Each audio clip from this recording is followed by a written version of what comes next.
प्रस्तुत व्याख्यान में हम मेंडल के पृथक्करण के नियम का अध्ययन करेंगे। आनुवंशिकी के पिता ग्रेगर जॉन मेंडल ने उद्यान मटर, पायसम सटाइवम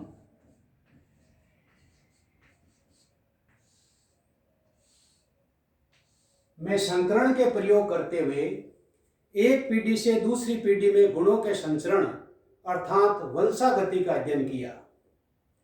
प्रयोगों से प्राप्त महत्वपूर्ण तथ्यों एवं परिणामों के आधार पर वंशागति के 4 नियम प्रतिपादित किए गए। यह हैं: प्रथम,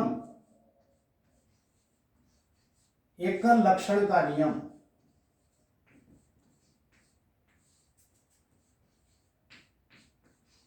लॉ ऑफ यूनिट कैरेक्टर। द्वितीय,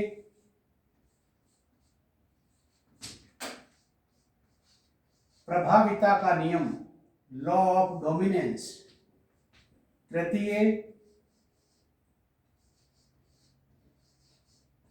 पृथक्करण या विसंयोजन का नियम, लॉ ऑफ सेग्रीगेशन। चतुर्थ, स्वतंत्र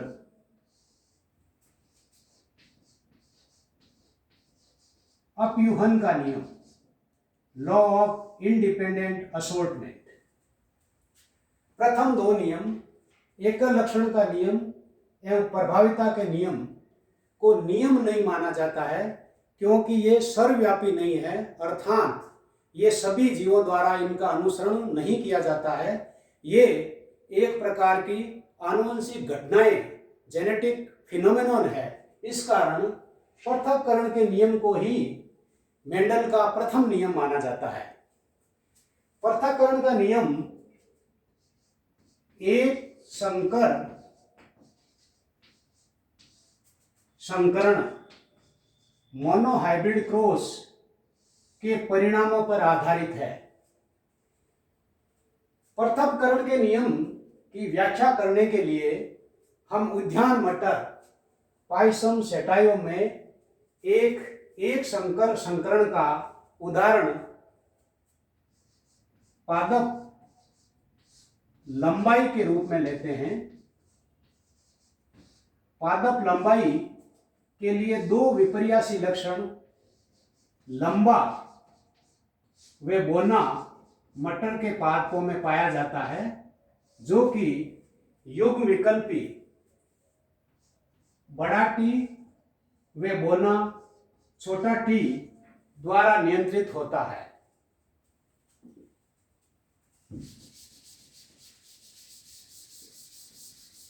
पादप लंबाई का उदाहरण लेते हुए हम पृथक्करण के नियम की व्याख्या करते हैं। यदि एक शुद्ध लंबे जिसका जीन प्ररूप जीनोटाइप बड़ा टी है, व दूसरा पादप बोना जिसका जीन प्ररूप छोटा टी है, को जनक के रूप में लेते हैं। लंबे वे बोने पौधे को नर या मादा या नर किसी भी रूप में ले सकते हैं, के बीच संकरण करवाया जाता है।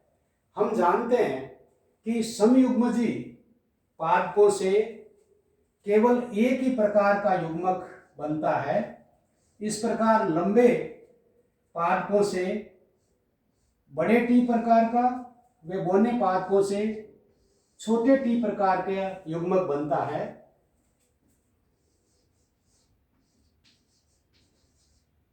निषेचन के दौरान जब ये युग्मक सलित होते हैं तो F1PD का निर्माण करते हैं। F1PD के सभी पौधे संकर होते हैं तथा लक्षण प्ररूप फिनोटाइप में लंबे होते हैं तथा जीन प्ररूप में ये विषम युग्मजी बड़ा टी व छोटा टी प्रकार के होते हैं। हम जानते हैं कि विषम युग्मजी पादप हमेशा एक से अधिक प्रकार के युग्मक बनाते हैं। ये युग्मक इनमें उपस्थित विपर्यासी लक्षणों के संख्या पर निर्भर करता है, क्योंकि एक संकर संकरण में एक जोड़ा विपर्यासी लक्षण सम्मिलित होते हैं। इस कारण F1 PD के सभी पौधे दो प्रकार के युग्मक, बड़ा टी प्रकार के व छोटा टी प्रकार के युग्मक बनाते हैं। इस प्रकार इस संकरण में युग्म विकल्पी के दोनों सदस्य जो जनकों से F1 PD को प्राप्त हुए, ये दोनों सदस्य जब F1 संकर युग्मक बनाता है तब एक दूसरे में बिना मिश्रित हुए पृथक हो जाते हैं। इन परिणामों के आधार पर पृथक्करण के नियम को हम निम्न प्रकार से परिभाषित कर सकते हैं। मटर के दो पौधे जो एक जोड़े विपर्यासी लक्षण में भिन्नता रखते हैं के बीच संकरण करवाया जाए तो युग्म विकल्पी के दोनों सदस्य F1 संकर के रूप में साथ साथ आ जाते हैं।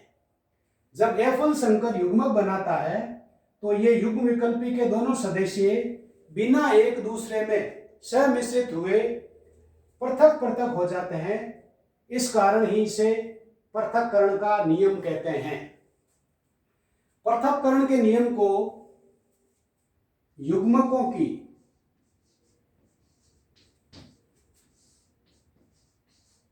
शुद्धता का नियम भी कहते हैं, law of purity of gamete.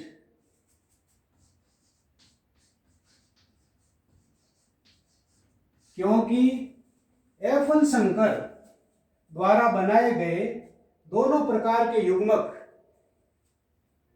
एक विशेष लक्षण में शुद्ध होते हैं, अर्थात बड़े टी युक्त युग्मक लंबेपन के लिए वे छोटे टी युक्त युग्मक बोनेपन के लिए शुद्ध होते हैं। क्योंकि प्रत्येक युग्मक युग्म विकल्पी का केवल एक ही सदस्य बिना एक दूसरे में सदूषित या सम्मिश्रित हुए प्राप्त करता है। इस कारण प्रत्येक युग्मक एक विशेष लक्षण में हमेशा शुद्ध होता है। यही कारण है कि पृथक्करण के नियम को युग्मकों की शुद्धता का नियम भी कहते हैं। पृथक्करण के नियम या युग्मकों की शुद्धता के नियम को प्रमाणित करने के लिए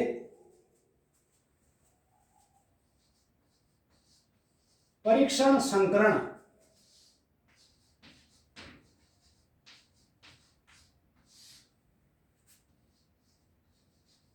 टेस्ट क्रॉस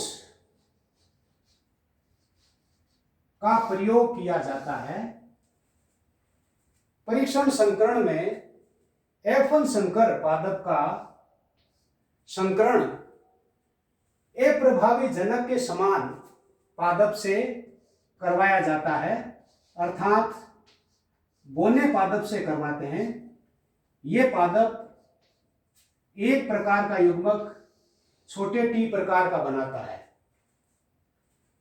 ये युग्मक F1 संकर द्वारा बनाए गए किसी भी युग्मक के साथ संयोजित हो सकता है और ये जीन प्ररूप बड़ा टी छोटा टी व छोटा टी प्रकार का बनाता है, जो लक्षण प्ररूप में लंबे व बोने होते हैं। F2PD। इस F2PD में यदि हम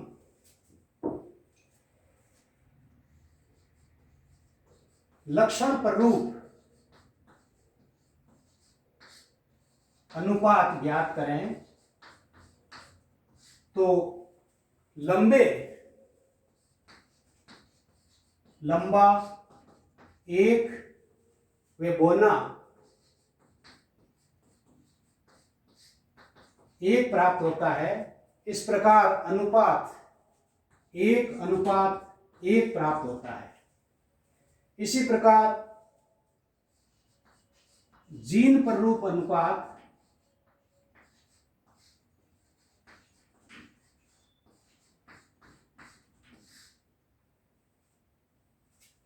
बड़ा टी छोटा टी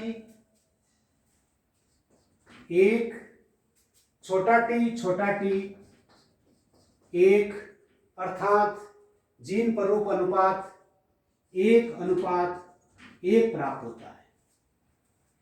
F2PD में लक्षण पर रूप व जीन पर रूप अनुपात समान प्राप्त होते हैं तथा F2PD में लंबे वे बौने पादप समान मात्रा में प्राप्त होते हैं।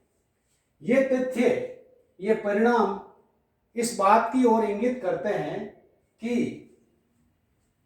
युग्म विकल्पी के दोनों सदस्य जो F1PD में साथ साथ थे, एक दूसरे में बिना मिश्रित हुए अलग अलग हो जाते हैं। अलग अलग होने के परिणाम स्वरूप ही जीन पर रूप व लक्षण पर रूप समान प्राप्त होते हैं तथा लंबे वे बौने पादप समान संख्या में प्राप्त होते हैं, जो पृथक्करण के नियम की पुष्टि करते हैं या इस नियम को प्रमाणित करते हैं। इस प्रकार परीक्षण संकरण के द्वारा हम पृथक्करण के नियम की पुष्टि करते हैं। पृथक्करण के नियम का उपयोग जीन संकल्पना को विकसित करने में इस नियम का बहुत बड़ा योगदान है। इस नियम के अनुसार प्रत्येक जीव में एक लक्षण एक इकाई के द्वारा निर्धारित होता है। इस इकाई को, यूनिट को कारक, फैक्टर या जीन कहते हैं। ये कारक या जीन सदैव युग्मों में पाया जाता है, जिन्हें युग्म विकल्पी एलिक पेयर कहा जाता है। ये युग्म विकल्पी एक जोड़े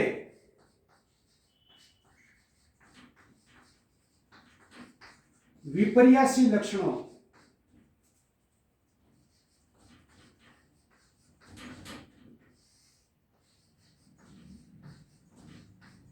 को निर्धारित करते हैं, क्योंकि युग्म विकल्पी के दोनों सदस्य इकाई के रूप में पाए जाते हैं। इन सदस्यों के बीच किसी भी प्रकार का सदूषण या सम्मिश्रण नहीं होता है। चतुर्थ, युग्मक जनन के समय प्रत्येक युग्मक युग्म विकल्पी का केवल एक सदस्य ही प्राप्त करता है। फिफ्थ, पांचवा, यदि युग्म विकल्पी का एक सदस्य लाभदायक हो व दूसरा सदस्य अगुणकारी हो, तो लाभदायक सदस्य को एक जाति में पीढ़ी दर पीढ़ी बनाए रखा जा सकता है, क्योंकि युग्म विकल्पी के दोनों सदस्य कभी भी एक दूसरे को सदूषित नहीं करते हैं। इस प्रकार इस व्याख्यान में हमने सबसे पहले एक संकरण को समझा। उसके परिणामों के आधार पर हमने पृथक्करण के नियम को परिभाषित किया। पृथक्करण के नियम को प्रमाणित करने के लिए हमने परीक्षण संकरण करवाया। परीक्षण संकरण के परिणामों के आधार पर ही हमने पृथक्करण के नियम या युग्मकों की शुद्धता के नियम की पुष्टि की। तत्पश्चात पृथक्करण के नियम का जीन संकल्पना में योगदान पर विशेष चर्चा की। धन्यवाद।